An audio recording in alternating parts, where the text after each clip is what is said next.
mayat itu. Matanya terbuka lebar. Dan di mulutnya, ada gulungan rambut hitam yang masih basah.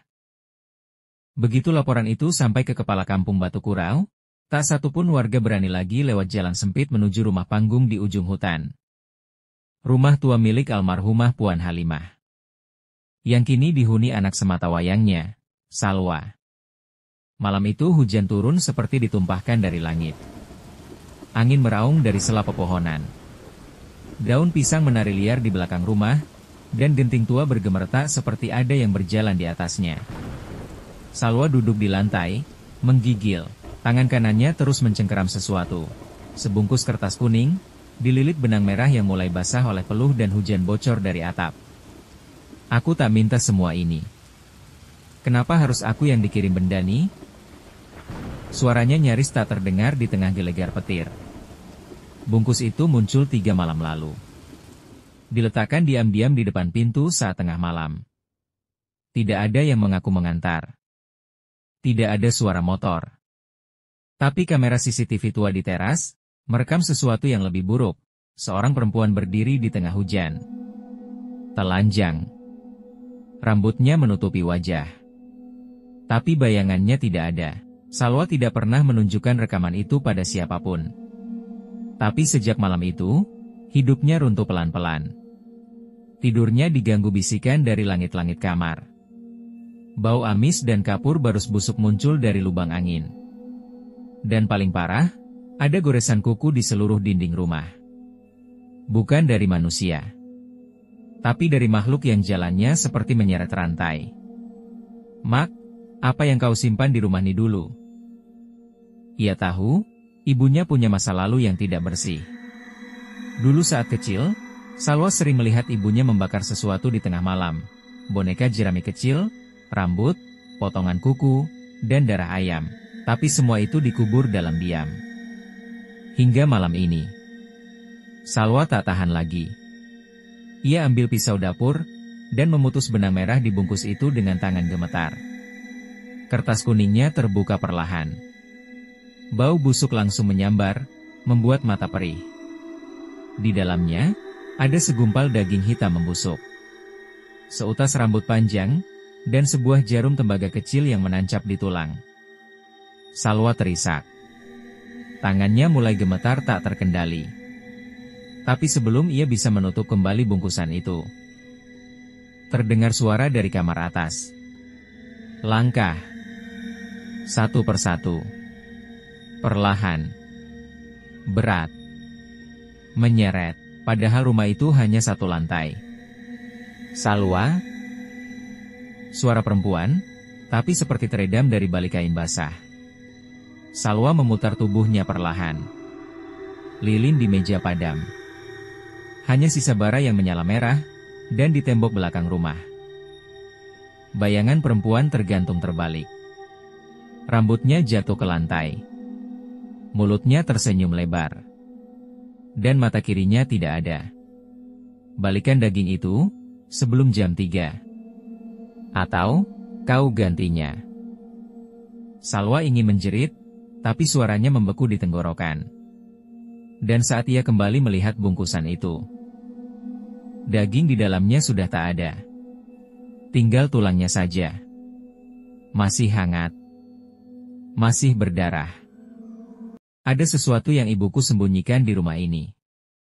Dan aku yakin, apapun itu, dia tidak pernah berniat untuk membawanya ke kubur sendirian. Hujan turun tanpa jeda sejak malam itu.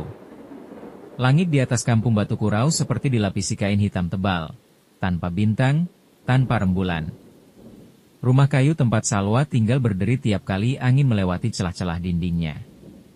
Lilin yang menyala di setiap sudut ruangan tak cukup mengusir gelap, hanya membuat bayangan jadi semakin panjang, dan lebih menyeramkan.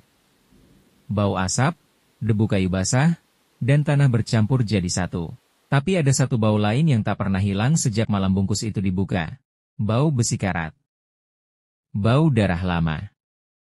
Salwa belum tidur. Matanya merah, lelah, tapi masih penuh tanda tanya. Saat kecil, Salwa pernah melihat ibunya, Puan Halimah, melakukan sesuatu yang tak pernah bisa ia jelaskan. Ia terbangun malam-malam dan menemukan ibunya duduk bersila di lantai kamar belakang. Di depannya terbentang sehelai kain kuning lebar. Di atasnya ada beberapa benda aneh. Gumpalan rambut, tulang kecil, dan potongan kertas yang dibakar setengah. Ibunya membaca sesuatu. Bukan doa, bukan zikir, tapi bisikan panjang dalam bahasa yang tidak dikenalnya. Dan di tengah semua itu, sang ibu tiba-tiba berhenti, lalu menoleh ke arah Salwa kecil, dengan mata yang bukan mata ibunya. Seolah ada orang lain di dalam dirinya. Besoknya, ibunya hanya berkata dengan suara lelah, "Kalau aku tak ada nanti, jangan pernah gali lantai kamar ini. Jangan buka bungkus yang aku sembunyikan." Dan Salwa, waktu itu, terlalu kecil untuk mengerti. Tapi malam ini, semua potongan itu mulai menyatu. Salwa tak lagi bisa lari. Rumah ini bukan sekadar peninggalan ibunya. Rumah ini menyimpan janji yang belum ditepati, atau mungkin sengaja dilanggar. Sejak bungkus kuning itu dibuka, gangguan tak berhenti datang. Lilin padam sendiri. Suara langkah di atas plafon yang kosong. Cermin kamar memantulkan bayangan perempuan yang bukan dirinya. Tapi yang paling membuatnya takut adalah mimpinya sendiri. Ia bermimpi berjalan menyusuri rumah yang sama, tapi dalam versi yang lebih tua, lebih gelap, dan lebih sunyi. Di mimpi itu, ia berdiri di tengah kamar. Lalu lantai di bawahnya ambruk. Dan ia terjatuh ke ruangan penuh tulang. Salwa menyalahkan dirinya. Ia tidak pernah mendalami apa yang ibunya lakukan. Ia malu, menolak semua desas-desus bahwa ibunya pernah menolong orang yang salah. Tapi di saat-saat seperti ini, ia tak bisa menolak kenyataan. Kalau saja aku dengar dari dulu. Kalau saja aku sempat tanya siapa yang ibumu bantu dulu malam itu. Tapi semuanya sudah terlambat. Dan sekarang, dia yang harus membayar harganya. Kertas kuning yang ia buka malam itu ternyata bukan kertas biasa. Ia menemukannya lagi pagi ini. Kertas itu sempat terbakar, tapi tidak habis. Kini, simbol merah di tengahnya tampak lebih menyala. Di bagian bawah kertas, muncul tulisan baru. Padahal ia yakin belum ada, pengganti telah dipilih. Dan lebih buruknya lagi, benang merah yang tadinya ia buang ke dalam api, kini tergulung rapi kembali, di atas bantal tempatnya tidur. Salwa hanya punya waktu 3 malam. Ia ingat ucapan tetua kampung dulu, saat ibunya masih hidup, kalau kau buka yang tidak boleh dibuka, kau punya 3 malam sebelum penjaganya datang menjemput. Malam pertama sudah berlalu. Malam kedua sedang berlangsung, dan suara ketukan dari kamar belakang, kini terdengar lebih jelas. Lebih dekat. Salwa menemukan sebuah kotak kecil tersembunyi di bawah papan lantai. Di dalamnya, sebuah potret hitam putih, foto ibunya saat muda, bersama seorang perempuan asing berpakaian hitam. Sepucuk surat lusuh berbahasa Melayu kuno. Dan satu benda yang membuat tubuhnya bergetar, jari tangan manusia. Garing. Dibalut benang merah. Dalam surat itu tertulis, perjanjian telah dibuat.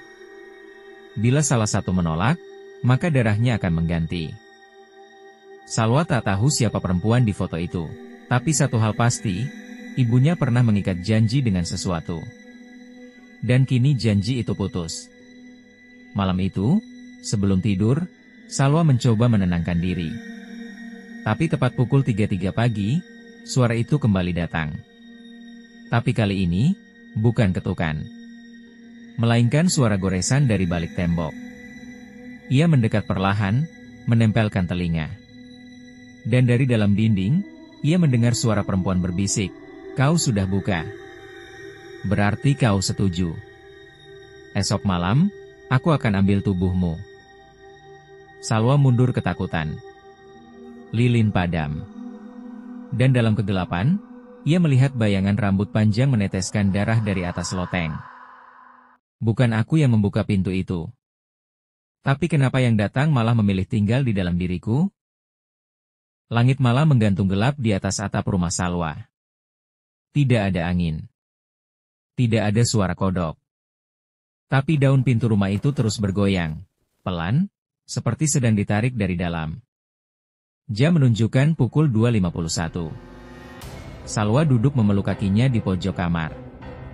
Lilin di sekelilingnya menyala, tapi nyalanya menciut, seperti ketakutan. Udara terasa tebal.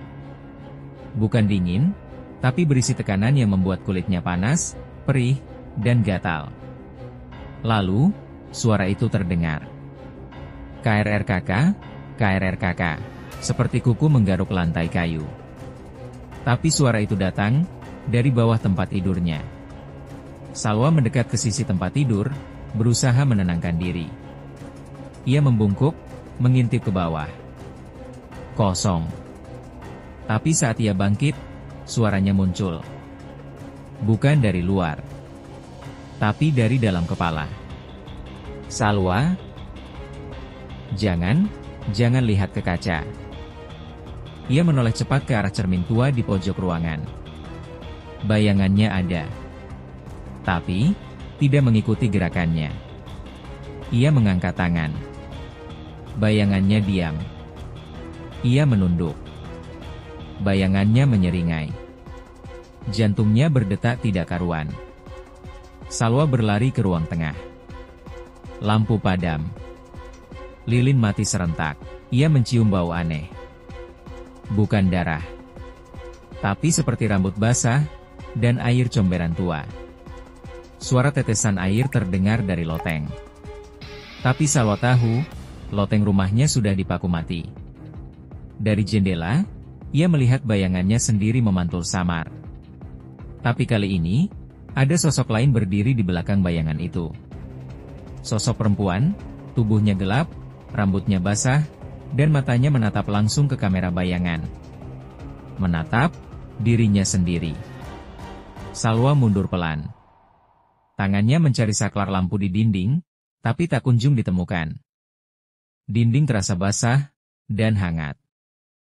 Dan saat dia menoleh, sesuatu berdiri tepat di depan wajahnya. Wajah perempuan pucat. Terbalik. Matanya putih polos. Darah mengalir dari mulutnya, menetes pelan ke lantai. "Kamu memanggilku," katanya, pelan. Dan langsung lenyap seolah tercuci oleh kegelapan. Salwa menjerit histeris. Ia pingsan. Ia terbangun keesokan paginya di ruang tengah. Sendirian. Lilin-lilin sudah padam, beberapa meleleh hingga ke lantai. Di dekatnya, cermin terbaring pecah. Salwa memeluk dirinya sendiri. Menangis. Apa yang terjadi padaku? Apa aku gila? Ia mulai meragukan dirinya sendiri. Mimpi? Halusinasi? Atau semuanya nyata? Suara ketukan terdengar dari luar. Maktimah, tetangga sebelah, datang dengan wajah khawatir. Salwa, semalam aku dengar kamu menjerit. Kau tak apa? Salwa hanya menjawab singkat. Lelah. Kurang tidur. Tapi Maktimah sempat melirik ke dalam rumah, dan melihat jejak kaki kotor di lantai, menuju kamar belakang. Ini rumah warisan Puan Halimah, kan? Dulu dia pernah bilang, kalau ada yang berdiri di cermin tapi tak mengikuti gerakmu, tutup matamu dan lari. Salwa hanya diam. Matanya berlinang. Malam itu, Salwa membersihkan sisa-sisa lilin, dan tanpa sengaja menemukan kertas kuning yang ia simpan sebelumnya. Kertas itu kini menghitam sebagian, namun simbol merahnya justru makin terang dan menyala. Ia menyentuhnya, dan saat itu juga, benang merah yang disimpannya di laci bergerak sendiri, menggelinding ke arah tangannya. Simbol di kertas berubah bentuk, menjadi mata. Dan benang merah melilit jarinya sendiri tanpa bisa dilepaskan. Dalam panik, Salwa melempar kertas dan berlari ke kamar belakang. Di sana, ia menemukan pintu tua yang selama ini tak pernah dibuka. Dulu sering dikunci oleh ibunya. Tapi malam ini, pintu itu terbuka sendiri.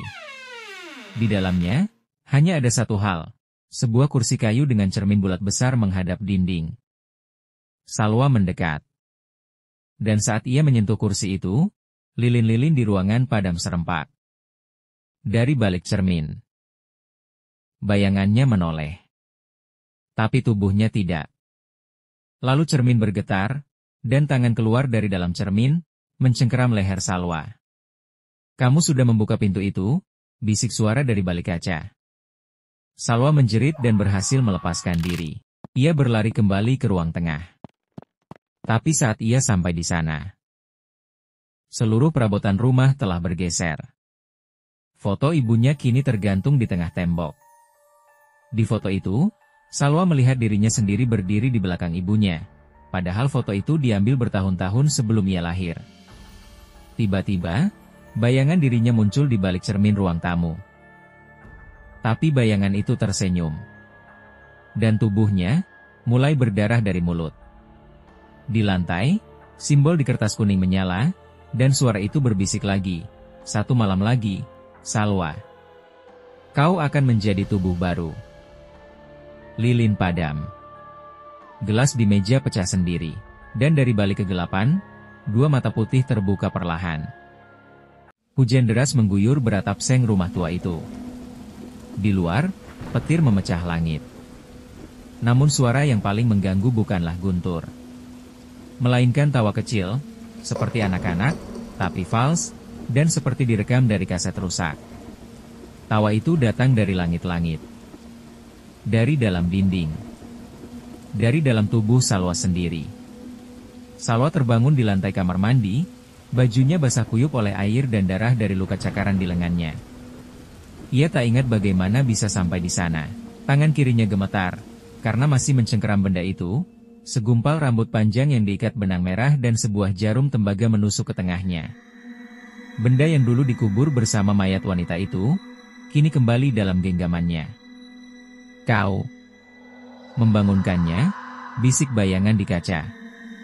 Salwa menjerit dan memecahkan cermin dengan ember. Tapi bayangan itu tak hilang. Justru keluar dari pecahan kaca, perlahan, seperti asap hitam yang punya daging. Dapur rumah tiba-tiba mengeluarkan bau daging terbakar. Kompor belum dinyalakan, tapi di atas wajan besi tua, ada sesuatu yang menggelepar, tampak seperti lidah manusia yang bergerak sendiri, meleleh, lalu menguap jadi abu. Salwa berlari.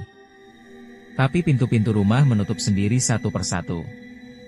Saat ia memanggil ibunya, suara dari kamar belakang menjawab, tapi bukan suara sang ibu. "Kau pikir dia akan melindungimu?" Salwa membuka pintu dan melihat tubuh ibunya. Tergantung terbalik di langit-langit, matanya terbuka lebar tanpa bola mata. Tapi ketika Salwa menyentuhnya, tubuh itu jatuh seperti boneka kain. Kosong. Tidak nyata. Ibunya tidak pernah kembali. Itu hanya ilusi. Salwa menjerit hingga pitanya sobek. Otaknya seperti meleleh. Jiwanya mulai retak. Salwa membenturkan kepalanya sendiri ke dinding, berusaha sadar. "Aku nggak gila, aku nggak gila, aku cuma mau bantu." Tapi suara lain membalas dari balik kerongkongannya sendiri.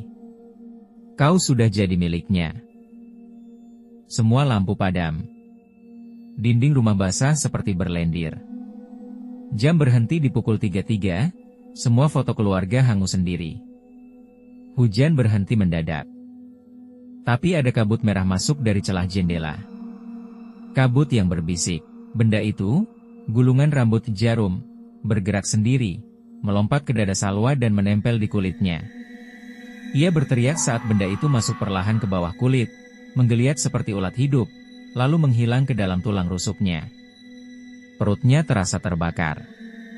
Di kamar ibunya, Salwa menemukan sebuah buku kecil berwarna hitam.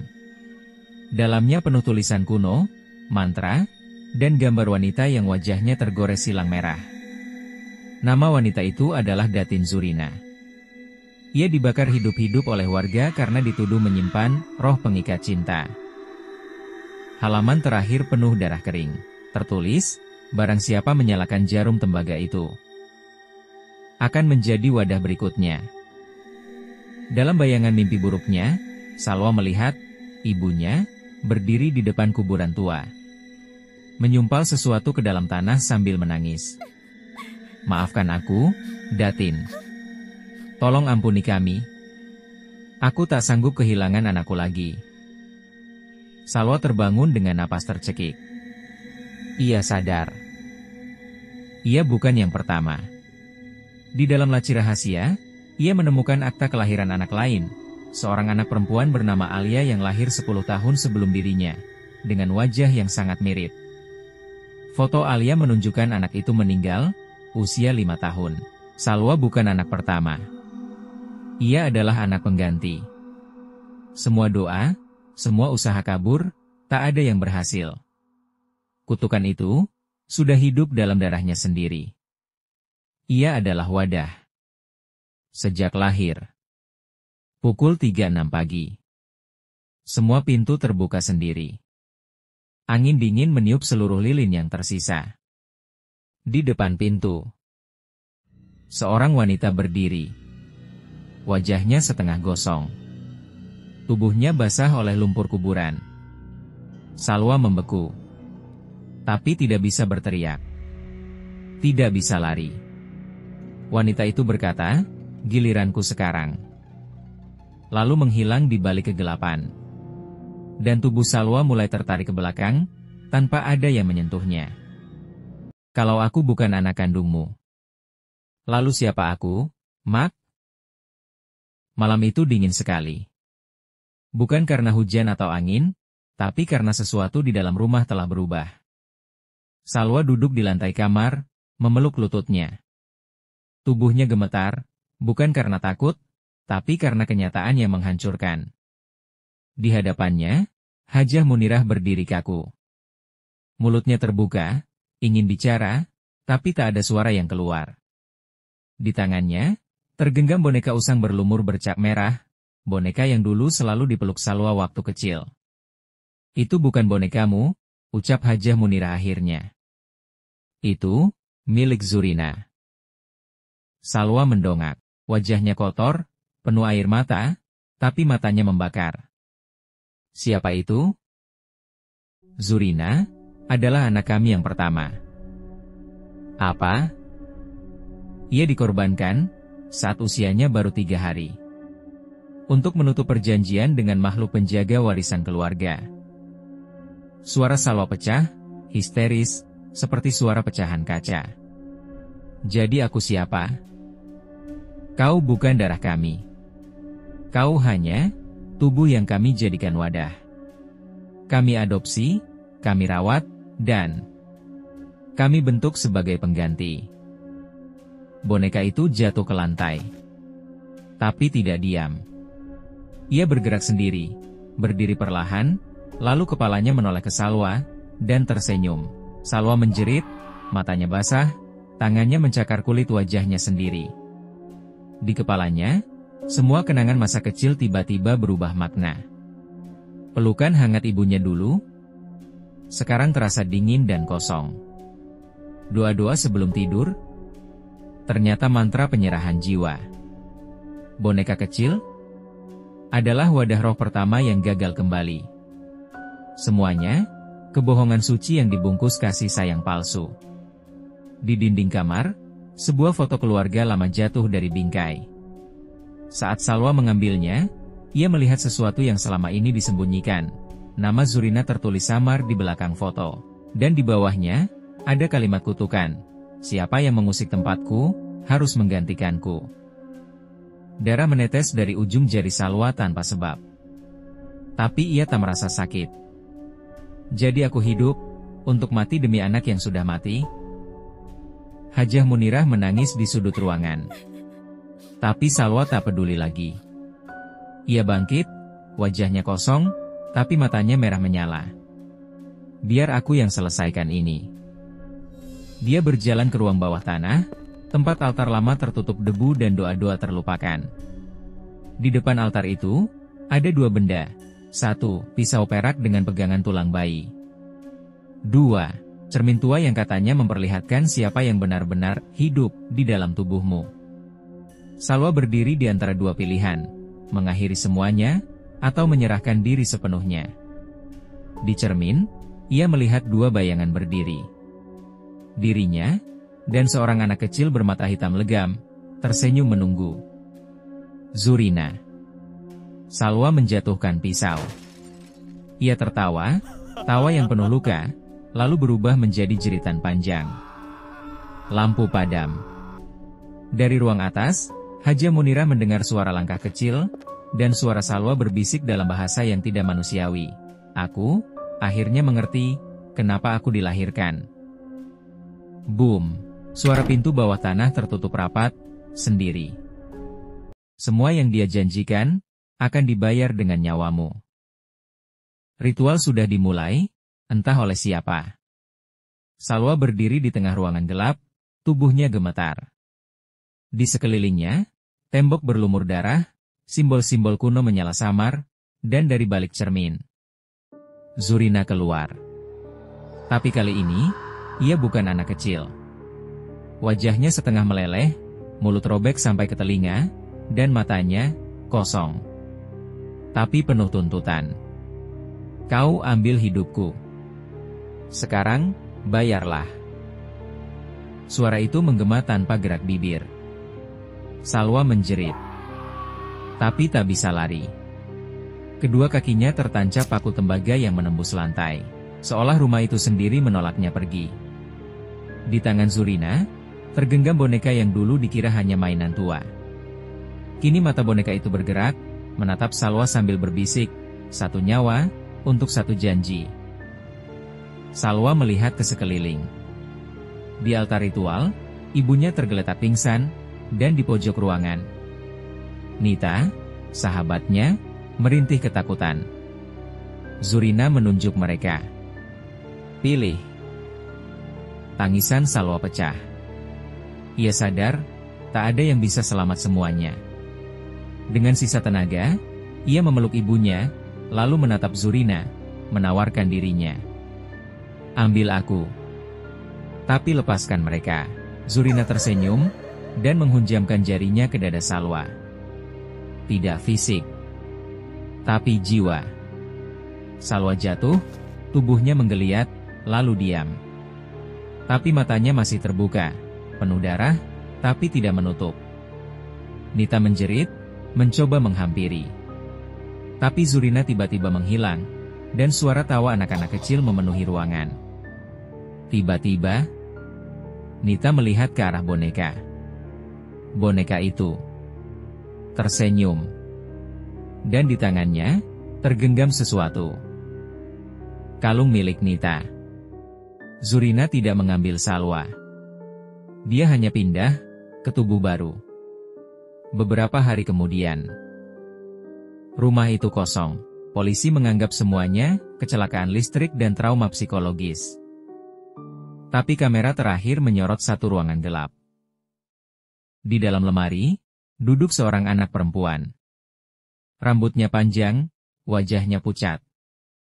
Ia menatap ke arah kamera dan berbisik, "Namaku, bukan Nita lagi." Gelap,